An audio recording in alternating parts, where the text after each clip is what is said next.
Hey, what's good, everybody? Welcome to another episode of the Slightly Warped Podcast.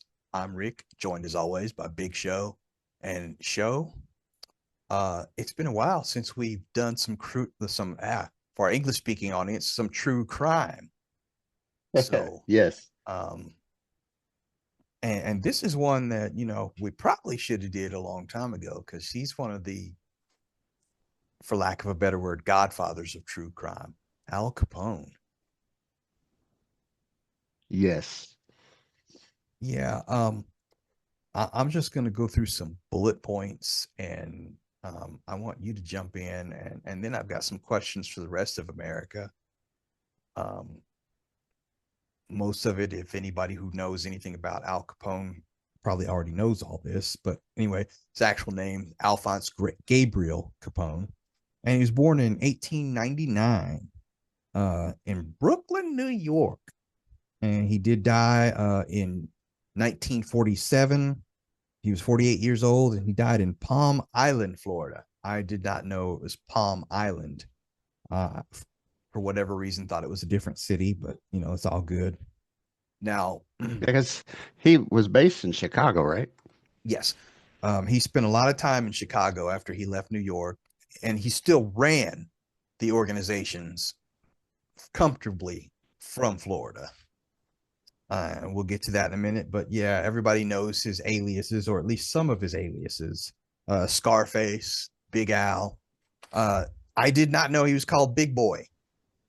I did know about Public Enemy number one, and this one here, Snorky. Never heard that, and I'm curious as to how many people survived calling him Snorky. Something tells me that just don't sound right, bro. Right. Um, yes, he was a gangster, a bootlegger, and a racketeer. He was known as the boss of the Chicago outfit, and we'll get into the Chicago outfit in a minute. And he was responsible for the St. Valentine's Day massacre. And that massacre was one of the most infamous gangster massacres in our American history. Now, wasn't that the Union Station here in Kansas City? No, that was the Kansas City massacre, wasn't it? Was that the same I thought thing? it was, I We're, thought it was called the St. Valentine's Day Massacre. we're going to find out here as we get into it. uh, his successor was Frank Nitti. So a lot of people that know true crime, they know about him. And he was married to May Coughlin, and they had one child.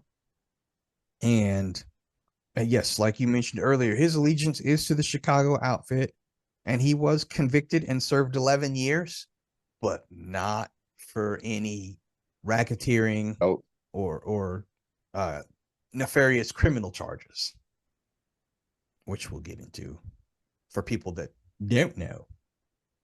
I want to stop here real quick. And as I was doing my research, just being the movie buff that I am, I wanted to watch The Untouchables again. I just had that nostalgic feel. And, mm-hmm. after reading this and then watching The Untouchables, Robert De Niro played his ass off as Al Capone. He really did. Because as I'm reading this stuff, I hear Al Capone in my head, and he sounds like Robert De Niro. So I guess that's the mark of a good actor, right? I guess. There's also, have you heard it used to come on HBO, but it was a Boardwalk Empire. Yes, with Steve Buscemi. Yeah, so Steve Buscemi played Nucky Thompson, who Mm. was the head of he wasn't like mafia based, but he dealt with the mafia, if that made sense. But he was the leader in bootlegging at the time because that was during the abolition. But in the show, you get to see the early years of Al Capone before Al Capone was Al Capone. And it's a pretty cool base to see how he came up and how what made him the way he was and crazy and all that good stuff. Yeah. Now, Capone was born, like I said, in 1899, and he was in New York. to Italian immigrants, and he joined the Five Points gang as a teenager and became a bouncer in organized crime premises such as brothels. And in his early 20s, Chacon did move to Chicago and became a bodyguard of Johnny Torrio, who was the head of a criminal syndicate that illegally supplied alcohol, the forerunner of the outfit. And he was politically protected through Union Sicilians. So uh, that's one of the things that he did to, I guess, dig in and rise to power. He knew the important people. He got himself protected, and he made his climb. And in my reading, I've seen a lot of where Al did things, not unlike who was that we did that did some Colombian drug running. He endeared himself to the people and into politics too, and that's what gained El him a Chapo, foothold. El Chapo. Okay, is that who it was? All right. or was it El Chapo, or was it the other guy? No, no, we'd mentioned El Chapo during that, but it was oh, I'm see now Now this is it's on gonna the tip bother of me. my This is gonna tongue. bother me. I got you. I'm gonna take care of it. Okay. But anyway, just like that, Capone dug in and he made the right friends, so to speak, and he got himself pointed in the right direction. He reveled in attention and such as cheers when he went to spectator sports, such as baseball games.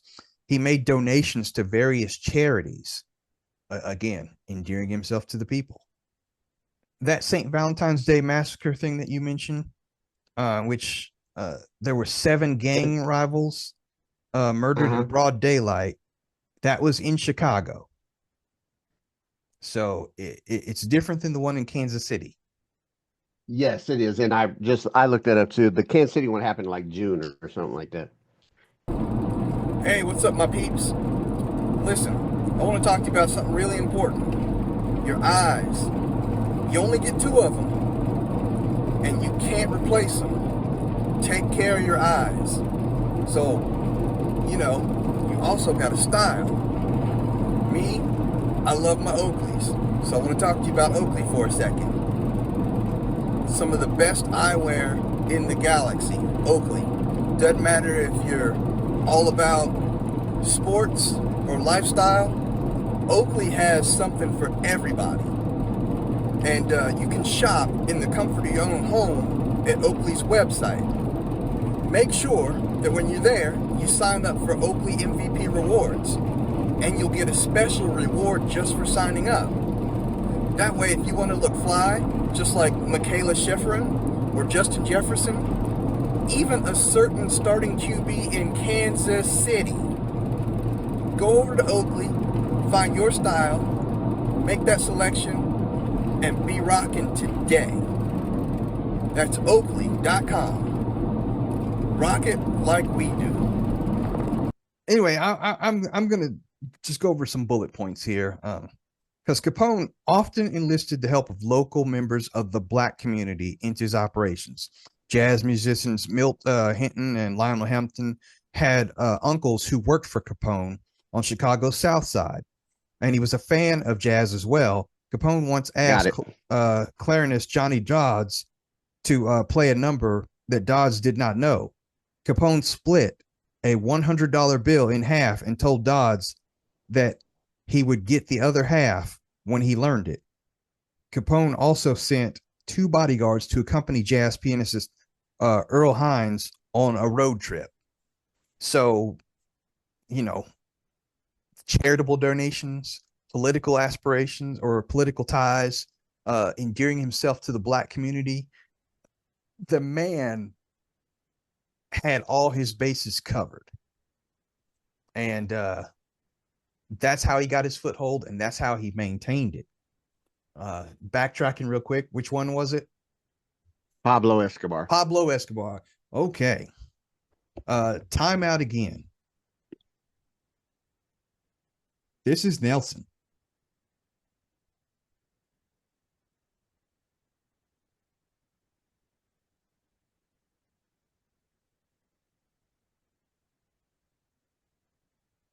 Look at that, folks. We're getting live action right now. You're getting to see it if we're going to book a client on here next week. All right, I can send him the time. I'm gonna see if he's able to join.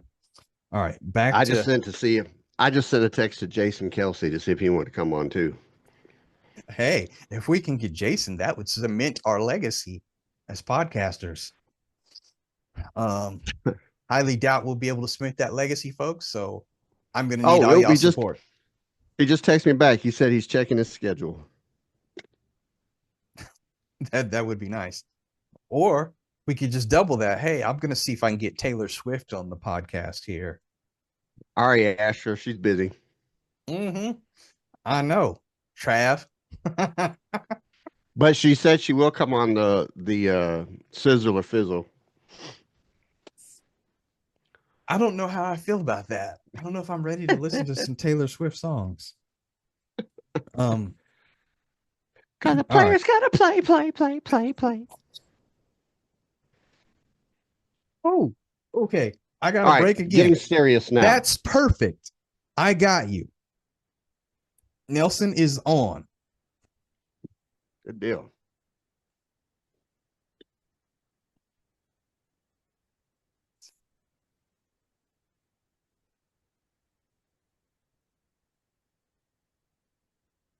Maybe I'll get one of my Chiefs buddies to get on here too, so we can even it out.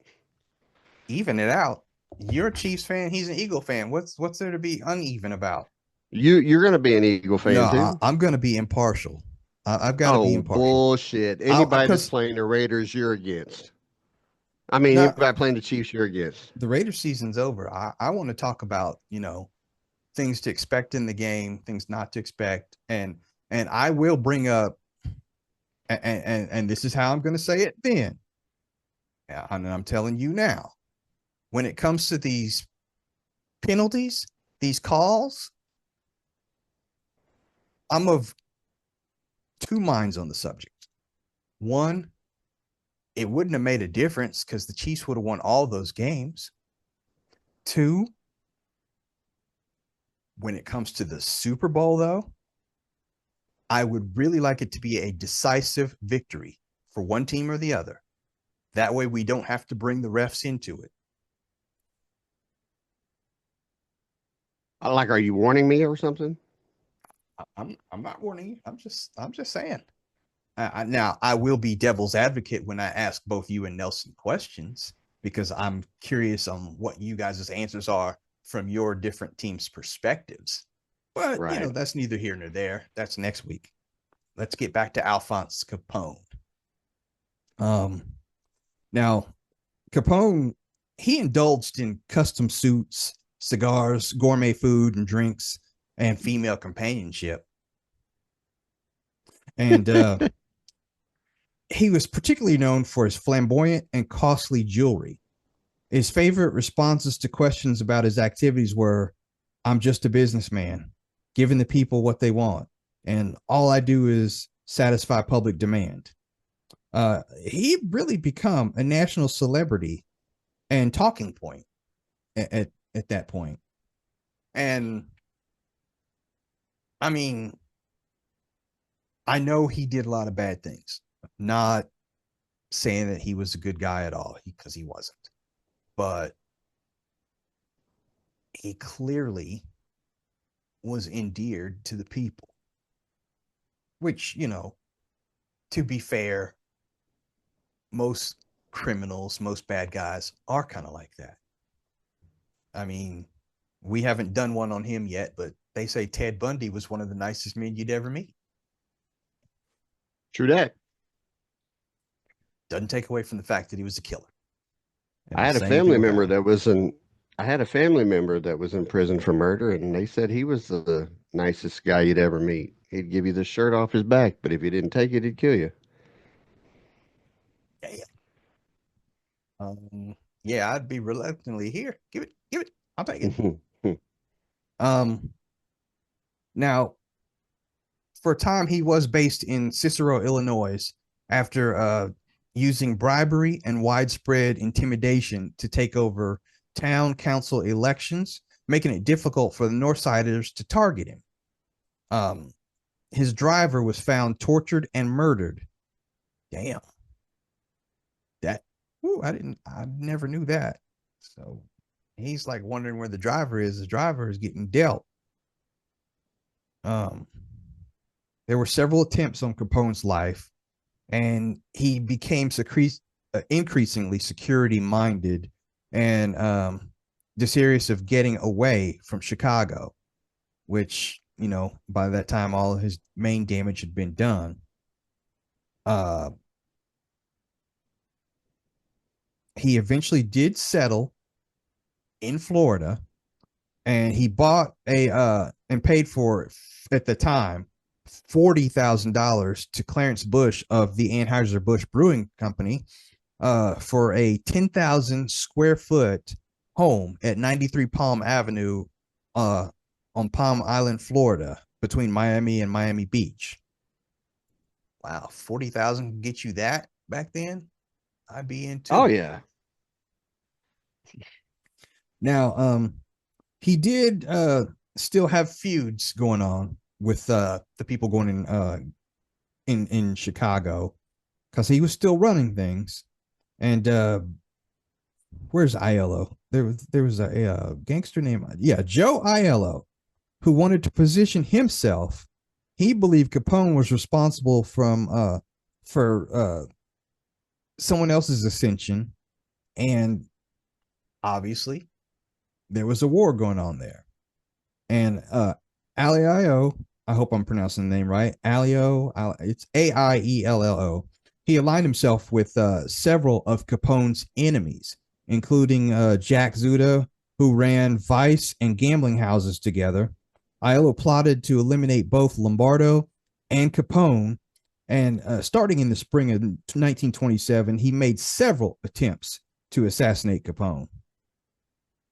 I just reading that, I could see what was that movie?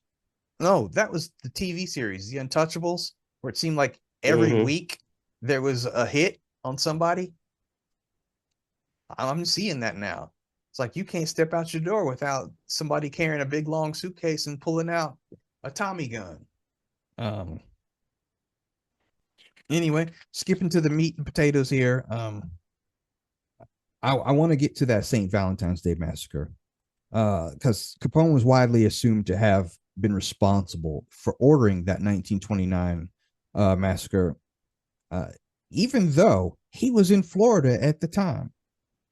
Uh, it was an attempt to eliminate Bugs Moran, head of the North Side Gang, and the motivation for the plan may have been the fact that some expensive whiskey that was illegally imported from Canada via the Detroit River had been hijacked.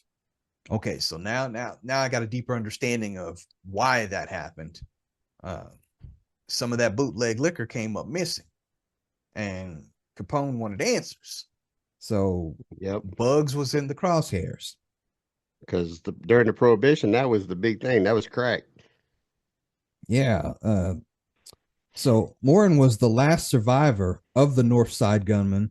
His succession had come about because he had his similarly aggressive predecessors, Weiss, Vincent, Druzzi. They'd been killed in the violence that followed the murder of the original leader, Dean O'Banion. That name sounds familiar, O'Banion. I don't know why, but um, you know, maybe it's because I've read this before a couple times. But these brothers had targets on their back, to say the least.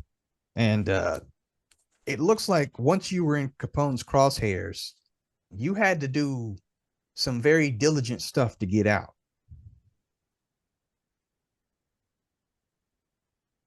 Yeah, he wasn't one that took kindly to being crossed. No. Love the cup, by the way. Oh, thank you. I do what I can for the team, even though the team isn't doing much for me. But But somebody's got to. I will say this: I think Pete will continue to bring some culture there. Don't know about wins yet, but All right. His feud with Aiello did end. He was known for Capone, that is, was known for ordering other men to do his dirty work for him. Obviously, I mean that's the mark of a good gangster. And that way, your hands are clean. That's why Yep. they never had anything on him. Uh, One of Capone's bodyguards, Frank Rio, uncovered a plot by three of his men, Albert Anthony, uh, John Scalise, and Joseph Guienta. They had been persuaded by Ello to dispose Capone and take over the Chicago outfit. So later on, Capone beat the men with a baseball bat and then ordered his bodyguards to shoot them, a scene that was included in the 1987 film The Untouchables. That was a good ass scene too, where Robert De Niro just talks about baseball and then decides to just play a little baseball with some people's heads. But So that's I'm neither gonna here go nor there. ahead and I'm gonna go ahead and say this. I've never seen Untouchables, Oh, oh, what? so Okay, don't ruin it for me. Robert De Niro, Kevin Costner, and Sean Connery. Sean Connery? Sean Connery. He plays a cop What part did who he play? Okay. he plays a cop that becomes part of Elliot Ness's group, and obviously Kevin Costner's Elliot Ness. So I won't give any of it away, but it is a must watch. And I'm not just telling Big Show. I'm telling all of you in America. If you haven't seen The Untouchables, see it. It's worth it.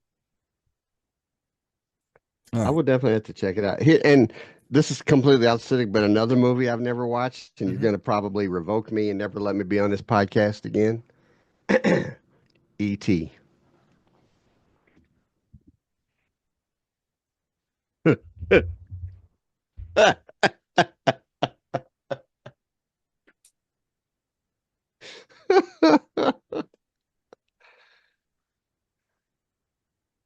Yeah. We're gonna have an intervention after the show.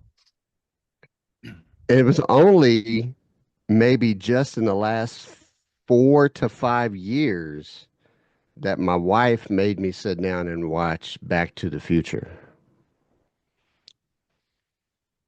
All right. Um, yeah, we are going to have a special podcast because there needs to be intervention for one of these episodes where we've got to introduce a lot of pop culture to Big Show. Because if you No, it's haven't not that seen I don't those, know about them. I just didn't watch them. I know, but if you haven't seen those three movies, I'm curious as to what other movies on that hailed list you may not have seen. So I might have to I bring. have seen, but I have seen all Back to the Future movies now. That is under my belt. Okay. The other one that is probably 5 years into my marriage was Scarface. I had never seen that till my wife told me about that, but I have seen that Say hello to my little friend. Oh, multiple times. okay. Yeah. All right. As long as you've seen it, because um, we was gonna have to dial 1-800, get him some help because. All right. Back to this here though, because we're supposed to be talking about Al Capone today. Hey, but we're slightly warped. That is true. We're very warped today, y'all. And just think, no alcohol was involved in the warpness of this video. Oh, we don't know what's in that cup. Trust me. Trust me. It's just Sprite. I mean, you got to be drunk to drink out of it. So, I'm a little touched, but I'm not drunk. All right. In the wake of that St. Valentine's Day massacre, Walter Strong, publisher of the Chicago Daily News, asked his friend, President Herbert Hoover, for federal intervention to stem Chicago's lawlessness. He arranged a secret meeting at the White House just 2 weeks after Hoover's inauguration. And on March 19th of 1929, Strong, joined by Frank Losh of the Chicago Crime Commission, Laird Bell, Laird Bell made the case to the president. And in Hoover's 1952 memoir, the former president reported that Strong argued Chicago was in the hands of gangsters, and the police and magistrates were completely under their control. I don't doubt that. I don't doubt that at all.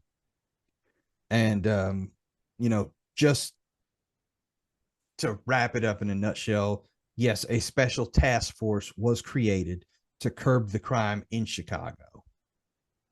And we all know that this small squad of elite Prohibition Bureau agents, whose members included Elliot Ness, were deployed against bootleggers in a city used to corruption, and these lawmen were incorrigible. Uh, Charles Schwartz, the writer of the Chicago Daily News, dubbed them the Untouchables, so that's where they got the name. And their support for federal efforts, Strong secretly used his newspaper's resources to gather and share intel on the Capone outfit. So So who were the untouchables? The bad guys or the good guys? they were the good guys. They were the good So the guys. good guys were the untouchables. Yes. Now, without giving any plot points away from the movie, just telling you how this group was put together, Ness was in charge, and he recruited several police officers that he knew were not on the take. He knew were honest men, uh, whether they were uniform cops or detectives that worked in certain other areas. He put the squad together of men that he knew he could trust, and and that's what made them work together well as a unit. They couldn't be bribed. They couldn't be swayed off for any direction other than uh, taking the law and serving the people. So that's where Elliot Ness and his merry band of men came through. And try as they might, they couldn't get him on any murder charges. They couldn't get him on any racketeering, any bootlegging. They couldn't get that man on anything. Finally, going through his tax paperwork, um, I believe it was 1929. They finally got Al Capone on income tax evasion. Now, you would think all this money this man is making, he would have paid up on all his taxes and kept that right. He would have still been in control if he didn't mess that up. Well, I don't know about What still. year? What year was that? 1929. So probably nobody was even thinking about taxes back then. Well, yeah. I mean, technically, in April of 1930, he was arrested on vagrancy charges, and it was he got off, uh, and not necessarily got off, but was sentenced to 6 months, and he was out in 31. But also, the U.S. Attorney General was putting together the tax case while they were going on, and that's what happened because they had to build a case. And I don't know for sure because it doesn't say if the two arrests were mutually exclusive of each other or not. In my mind, I'm thinking that they used that to keep tabs on him. That way, he couldn't get That's word probably that they were right. trying to build a case against him for the tax evasion. Which, by the way, he did do 11 years for that. And finally, And that uh, was and was that and didn't wasn't that in Alcatraz? let's see here. It's federal, so it would have went to. Does it say? Oh, he was sent to Atlanta U.S. Penitentiary. So he was in Atlanta, Georgia. But did he serve time in Alcatraz? I thought he did. I don't see anything in here about Alcatraz, which would be odd. Him being in California for any of this, because he's more East Coast. He would have did time in Yeah, Rikers. yeah. He was in Alcatraz, 1934 to 1939. What was he doing time there for? During his tax evasion, he got it. He got. So did they move him He was around? convicted in 1931.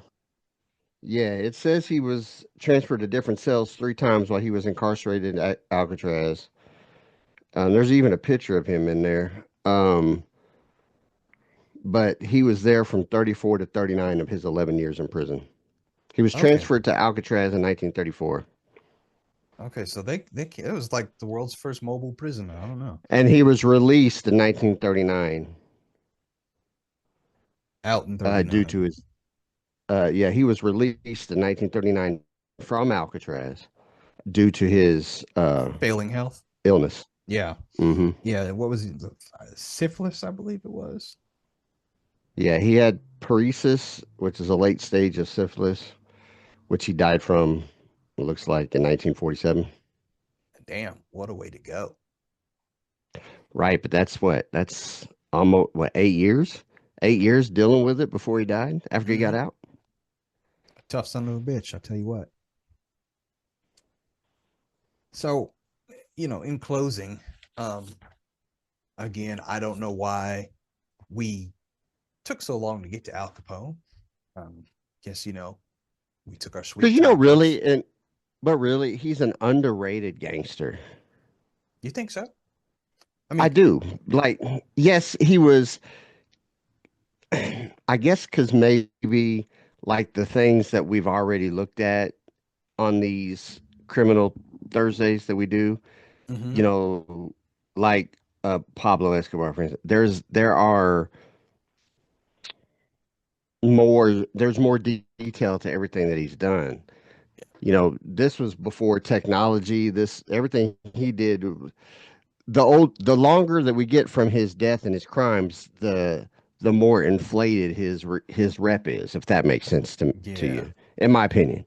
Like if I say name me the deadliest gangster you ever heard of, Al Capone is not top 10, no, no, no. I would agree with you but because probably should be.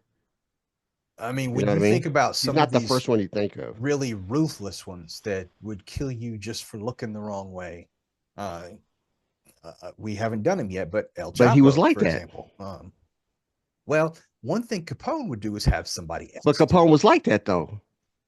He would have somebody else Doesn't do it. matter. I It would mean, still yeah, get done. I feel you. But He it would would still do get it. done. But when you got these guys that would just take your head off in the middle of a busy street and not think anything about it, I mean, yeah, I'd be equally afraid of Capone, but you die right then and there as opposed to going home waiting in a corner for somebody to come take care of you. It's going to happen either way. I mean, so I see True, but your with Capone, to me that makes him more scarier in that aspect is you may not have known that you offended him. yeah, that's true. That's you see You him coming know, with a you baseball may bat, you're gonna know. you may just look at him funny or like looked at the scar on his face too long or some shit like that, and next thing you know, Bruno's knocking on your door to bust your kneecaps. Yeah, one day we will probably have to go more in depth with the mob in general. Not one particular person, but just different The things from families, different we should go. We should mobsters. we should work on the five families Yeah, because that they that were would be actually cool. well organized till the mid '80s when they Hmm. dropped the hammer on them with the Rico stuff. Yeah. That's how the Rico stuff was invented, was to take care of the American mafia. Okay, so Rico didn't come around until the 80s. Okay. Yeah, that's Damn, that's I that's did not how it know. was created, was to take care of the American mafia. They were able to wipe them out basically. See, we definitely gonna have to do some more of that. And my man John Gotti basically took over for a long time. It's true. The Teflon Don. Oh, I like that. So speaking of him and everybody else out there, I want to ask you guys, no matter what platform you're listening to us on or watching us, leave us a comment and let us know who your favorite gangster slash mobster uh, of any area, anytime is. I just would be curious to see all the names that are thrown out. And if you want to email us, you can email us at the slightly warped podcast at yahoo.com because we definitely will be getting back to some more true crime again in the not too distant future. And the five families, that would be one that would definitely pique my interest. But as Jamie we St. threatened you, Patrick, that's my scariest gangster. Jamie St. I'm going to have to hear about why when that comes up. But Do you as even for know who next he is? week, I have no idea who is that. Character off the show Power. It was a joke. Oh, I know a lot that's of people why I out did there not got know. it when I Yeah. said it. Yeah. Okay, forgive me. I didn't get it. I haven't watched a single episode of Power. Um, next week though, Super Bowl preview. Yes, Eagles, sir. Chiefs, Eagles. No, it would be Chiefs, Eagles. The Eagles are determined to be the home team in this one. So, Yep. not that that would matter because I believe when the Chiefs played the Eagles a couple Bowls ago, the Eagles were the home team. Yeah. So, All odd Super Bowls are NFC home team. All evens are AFC home team. gotcha. All right. We're going to have a special guest with us next week, talking plenty football. Make sure you don't miss that one. We'll get back to this true crime again later as well. Got some goodies. Take us home, show. Thank you guys for tuning in. We'll see you next week. And love each other. Tomorrow's not promised. Later.